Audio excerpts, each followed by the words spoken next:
Hey everyone, my name's Yash. I'm founder of Hero Trainer, and we're going to talk today about where we are with our game Everflame. Uh, it's an all-in-one health RPG. So it combines physical, mental, emotional health into this fun roguelike experience. Uh, think Baldur's Gate meets Hades. So I know there's a lot going on here, but uh, wanted to do these just as a way to get back into keeping the community updated and also uh, capturing and showing that we are listening to all the feedback that's happening on Discord. So this is a great way for me to showcase what we've been up to each week, and also um, how we're thinking about things as well. So you guys get an insight into what we think about each time we're coming up with new features, so it doesn't come out quite as a shotgun. And I'm hoping this is a way that I can also have you guys provide more targeted feedback, so since you have the whole picture of what we're working on. So that's the goal here, and I'm really excited to um, showcase what we've been working on and also go through what the overall project is from, just as a quick overview. Keeping these devlog updates short and sweet, so it's not too long. Didn't watch TLDW, so here we go. I know it's super fancy, so uh, okay. Well, let's see. Where is the? Can you guys see it? Yes, you can.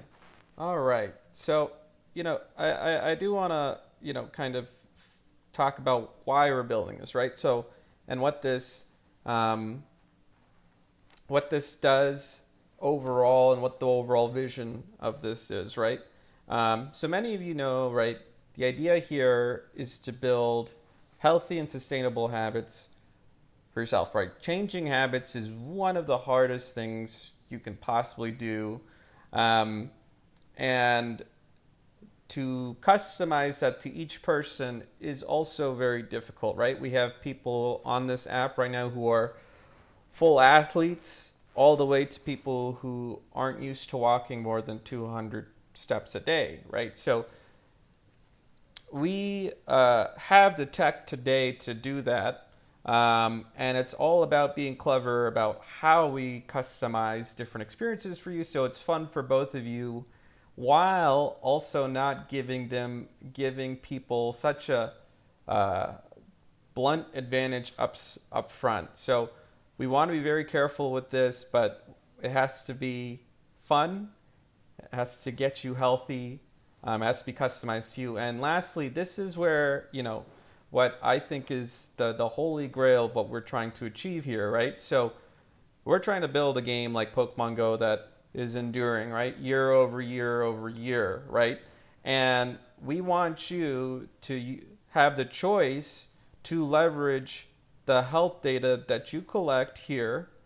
Again, everything is yours to decide what you do with it, fully private, um, HIPAA compliant, everything.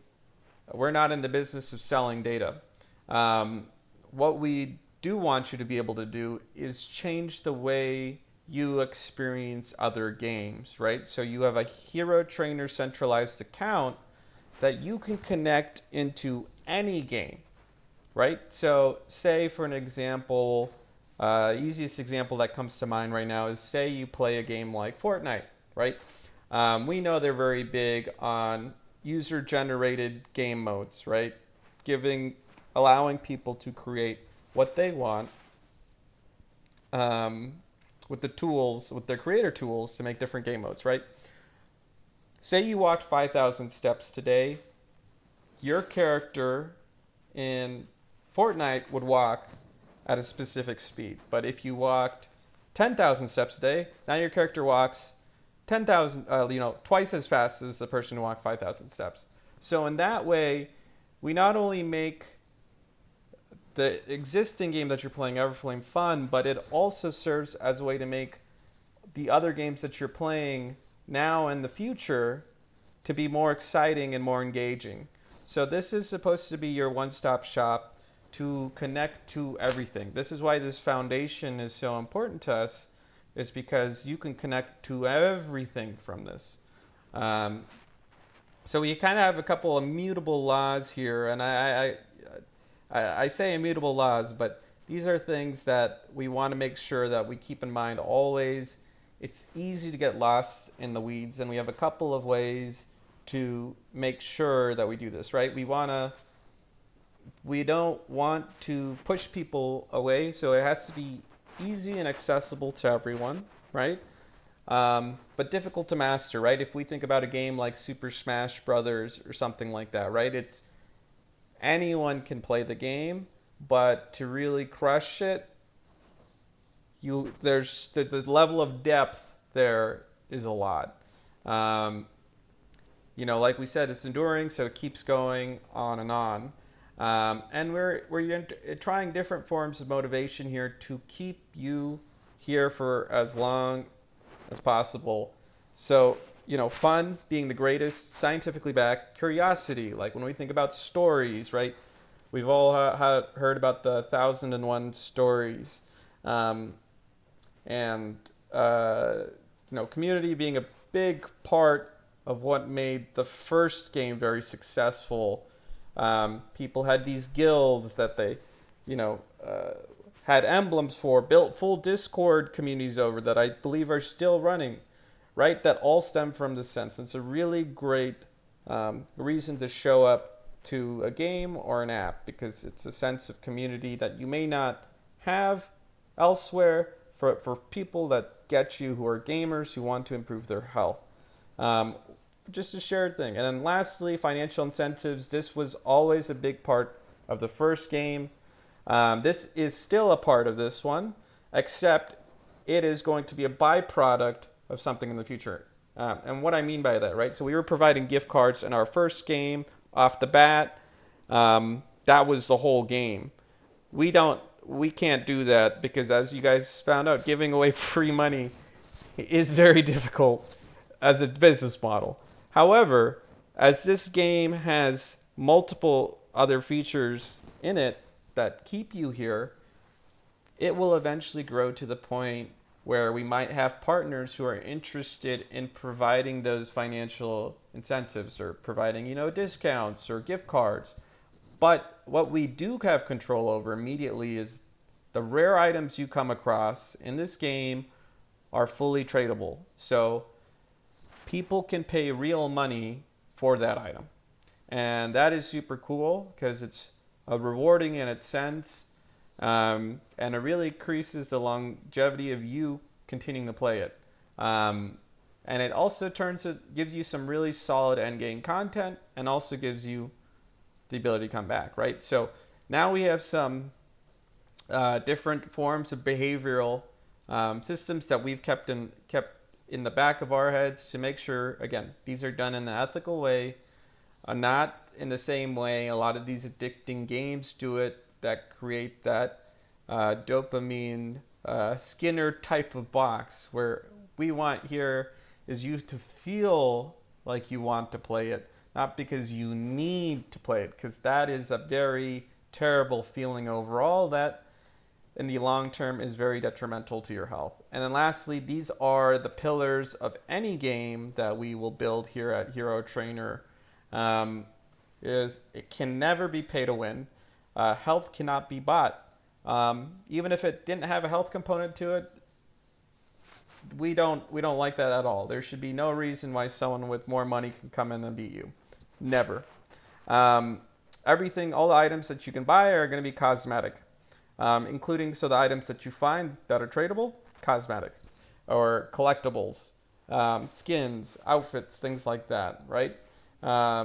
We don't like grind for the sake of grinding. Like, we're not going to just add a specific system just for the sake of having it, even if it does nothing for the overall game, right? Because that is tedious, right? Like, we could have a part of our game that's you watering plants for the sake of watering plants, but if it doesn't really add any value to the game, why is it there? Like if it makes you feel anxious that you forgot to water the plants in our game, not good. So that's an example of one. And predatory pricing. This is also tying back to how a lot of shops do go today. They're like, oh, we only have 5 left. Slashing the price from, sales at sale price now. It's a package deal, first time only available for next 24 hours. Like things that make you feel scarcity, that want you to buy immediately. We aren't doing that. There's no loot boxes, there's no battle passes, no gacha, right? Everything is there at a microtransaction price, right? Microtransactions have really changed their definition over the years to be like, oh, I've seen products go for like upwards of $99. And I'm like, that is not a microtransaction. That is a full game and a half. So everything here will be within the $5 range, right? That's what we're hoping for. That's what we're going to do. And that's kind of a big part of this. Make it accessible to everyone and not do it in a predatory format. So microtransactions should be micro. They shouldn't cost you an arm and a leg or a whole deciding between buying a new skin in our game and an actual full game. So that's not what we're trying to do here. We have, again, there's a lot of thought that went into this. But the basic idea of this game is that as you progress,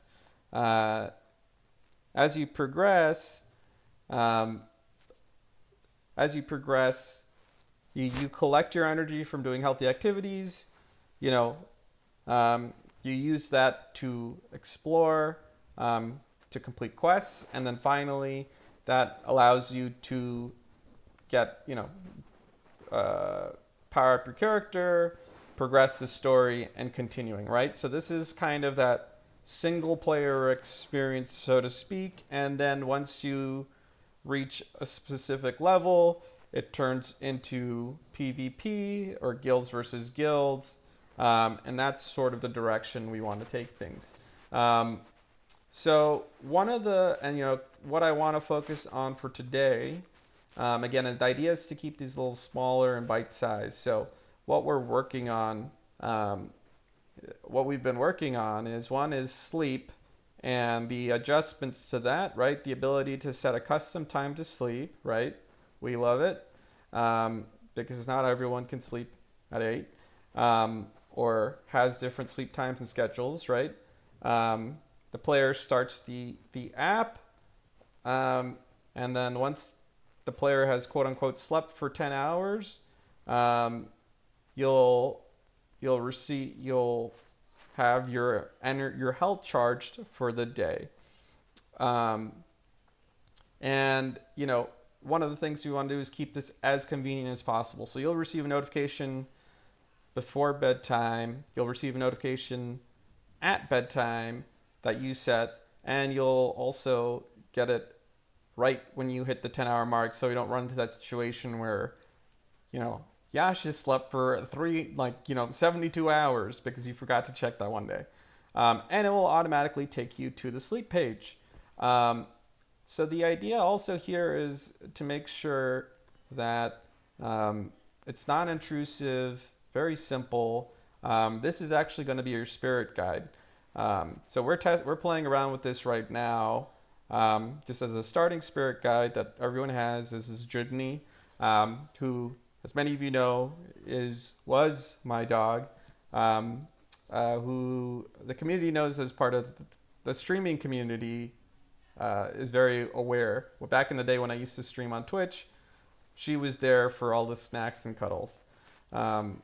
So the other thing is that we are, just like you track your steps and your stamina increases in the step tracking app, we're going to be tracking consecutive days of your sleep streak, and that's what will increase your overall health.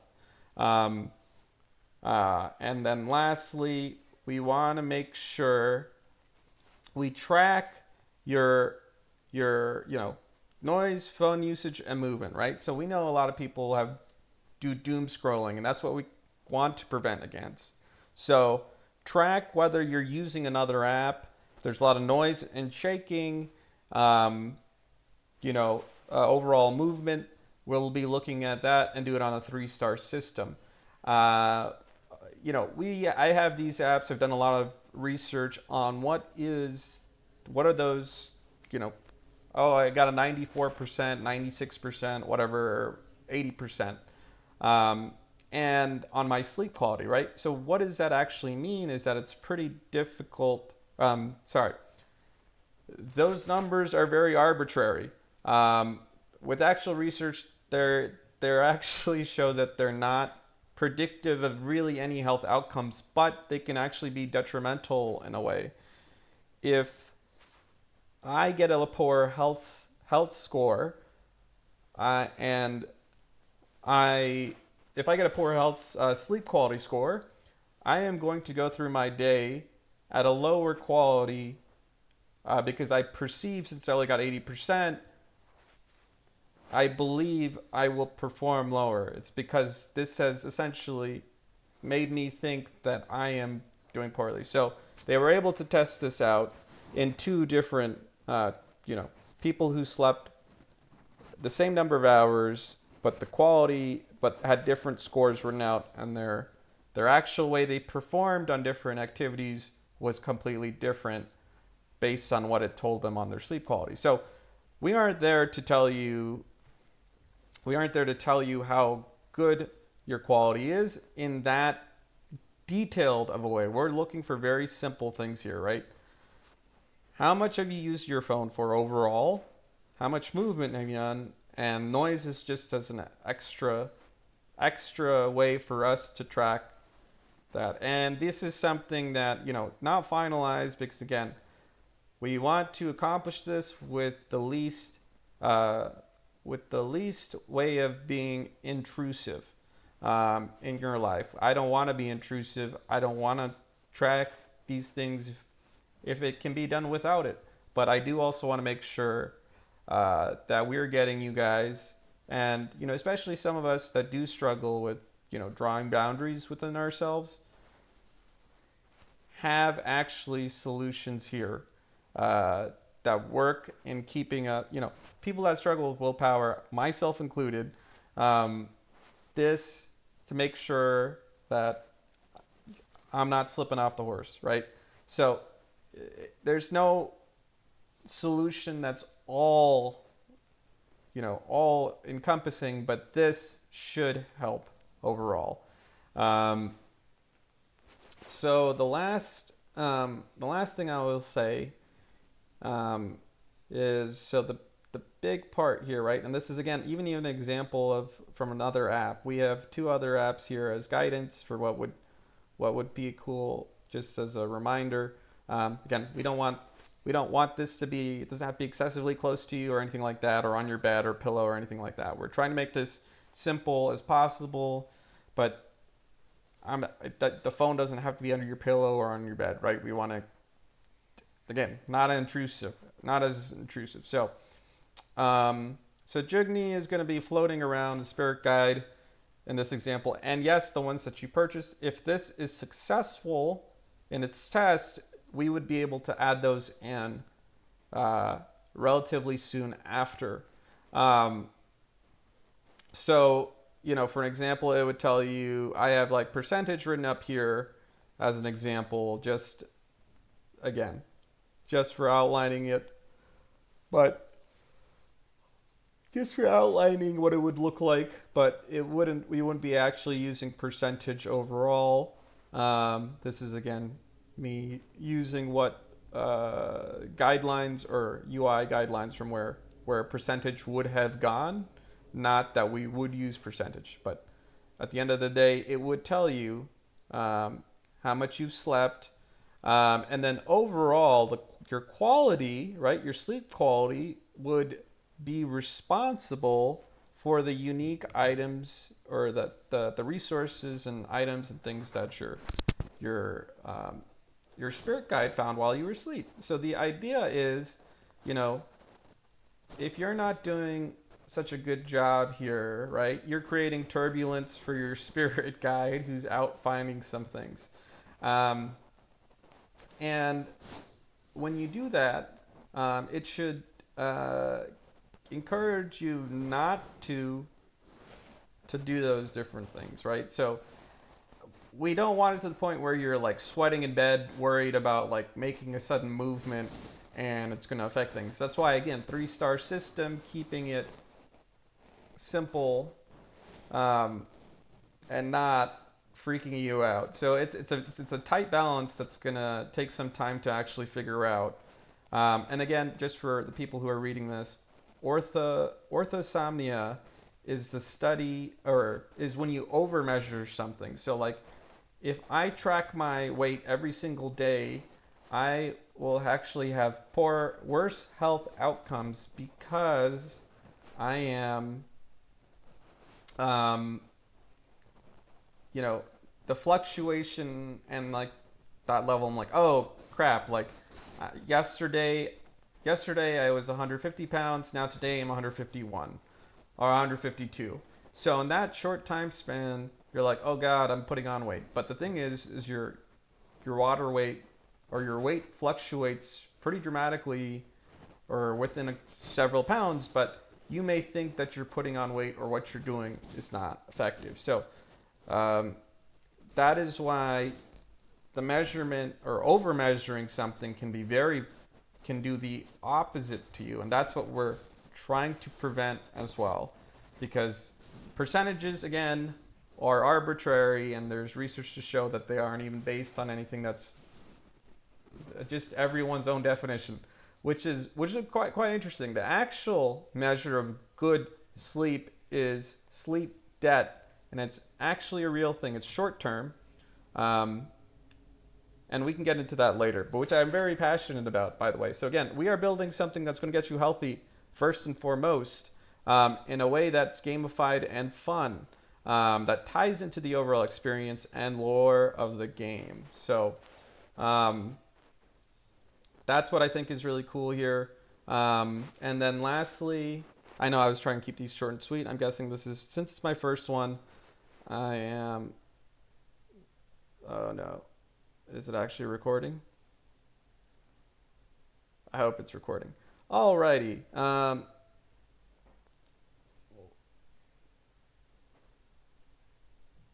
Last thing. Okay. So one of the things that we've been trying to work on, and this has been a big discussion for us, is the way the game progresses, right? So we're creating a roguelike experience very similar to Hades as an example. So basically, you would go through 5 different rooms. You would collect an in-dungeon currency, right? And then you'd spend it for some type of power-up or, you know, a little life boost or something, and then face the little boss, right? You do that 3 more, like you'd go through the second zone and the third zone, all within the same run, right? That is a big part of it. Depending on where you know, you don't get to bring your, if you die during that, you don't get to bring your your in-dungeon currency back the next run. So it creates this fun little loop. And again, the energy and your stamina and your health all come through that, which I will discuss, right? Waiting around for those things, we'll get to that. But one of the main things here is, you know, how many currencies do we have? And you'll actually see, if you guys have played Hades, again, I will sound like a broken record, but they are, in my opinion, one of the greatest games designed, period. It's so tight and snappy and polished that it serves to me as a great inspiration for how to approach game design. But what I do want to say here, right, is, and economics of resources is a whole discussion in itself, but the idea basically is that So this is an example, right? You get this in the dungeon, it comes, and then when you die or complete a dungeon, it zeros, right? Pretty standard. Now, for an example, runes, right? You collect these, you can upgrade your equipment. It has what we call a long-term sync, right? So, for an example, we never want to come into the case where you just have like 20 million runes, right? Because the value has inflated to some ridiculous amount. But if it can be used to craft character cosmetics, which is just an unlimited supply, right? That is something that will always be useful for you. This is an example of something that is limited and is solely there for our gating mechanism to prevent some users from going too fast through content, right? This is done, again, this is also built into Hades. So the first time you beat a boss, it drops, right? This drops, and it is used to upgrade your item, your weapons, as an example, to specific level. And same with, we have this as well for buildings, as well. So again, gating mechanism, and also for even relationships with heroes. So I know I'm dropping a lot of new things. And then lastly, we have this premium shop currency that you can also buy cosmetics and cosmetics as well. So overall, what we have here is a way that will allow you to not only progress in different regards of this game, but also not get to a point where you can go through all the content in one sitting, which is what we don't want. Even when we include the fact that your health is tied to these elements. So one thing that we've been kind of playing around with, and so you see like a rough upgrade system here, and the topics for next time will be about our weapons overall, and as well as our weapons overall, and also, our approach to it. Fundamentally, we want every weapon to feel very different. Again, Hades, the idea that each weapon type plays and feels so differently that it's fun in itself. So there's pros to that and there's cons to that. The pros is that we can make very intricate weapons for a specific type of weapon, right? So if we only have one great sword that just has a bunch of skins on it, as an example, you can change the way you play that entirely and make it very dramatic. You can make the starting skin also look really cool as well and transition. Right now I had this setup is very simple, but here that would be an example. And lastly here you can kind of see that I'm like playing around with different concepts here. This is a skill combat, card skill combat system. Card is a bit of a stretch here, but again, the basic idea is you would select your realm, like I showed up top here, right? A dark forces versus a desert, and then you would go into it. You are entering it. You'd come across. Look at the Riddle Knight. Many of you may have not seen. These are essentially action points, AP. And this is where previously where we had your attacks written out, like sort of, you can kind of actually see it kind of hidden here, would be. And upon defeating the enemy, it drops something, and you would upgrade one of your skills. Again, roguelike means it changes your experience every time you go through it. You'd pick one, and then another big part of this is also choosing the reward you want in the next room. So for an example, I want what did I call them? I mean, they might be just called crystals. Seeds. Okay. Seeds. Lovely. You go direction one, you'll get seeds. Go direction two, you'll get sauce. Crests, of course. Again, these are icons from the game Hades, as an example. So, not what we will be using, and they still have to be designed. Um, but this is a good stopping point, I think, just to also catch you guys up on what we're doing. I think what we've done is where we are overall in our development. So you guys may have noticed things have slowed down dramatically. Right now, again, I'm big on transparency. Our team has shrank. Again, everyone is volunteer. Overall, people have been struggling financially. So we are shifting, and you might notice that the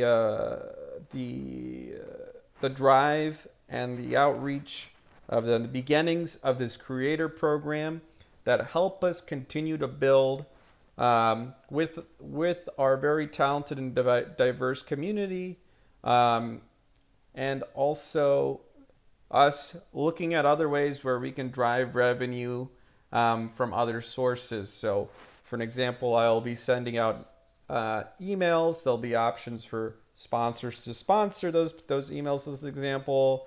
Even this video I'm creating may have an ad at the beginning of it. So those are the types of things that we're thinking about, that even if we can send a little money our team's way, that we can do it. Lastly, I've bought myself officially bought myself a Mac,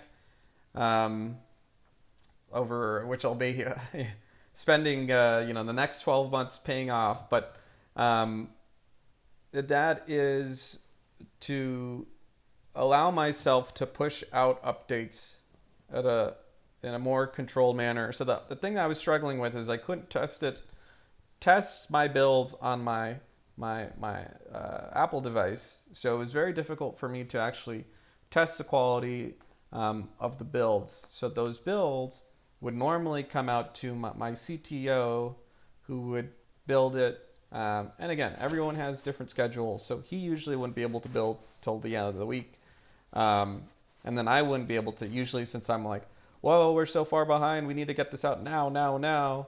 We usually didn't get a chance to run through things. So unfortunately, sometimes, there's a lot of things that got missed. There's very buggy sometimes, and that's what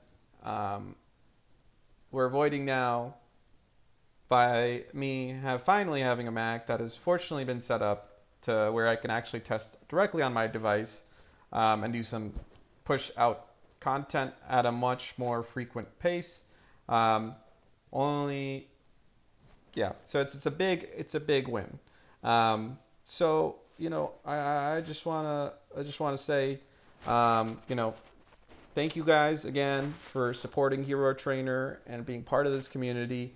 We have these incredible challenges coming up, and we're excited to grow out Everflame into this remarkable base for Hero Trainer, in which it will help people get the health that they're looking for and make those healthy habits they've always been craving. It'll be ready when it'll be ready. And the great news is Hero Trainer will never go under. Never. And I can say that wholeheartedly, because, we've kept since our business model has shifted, where we were buying gift cards previously, now it's just how much can I build, right?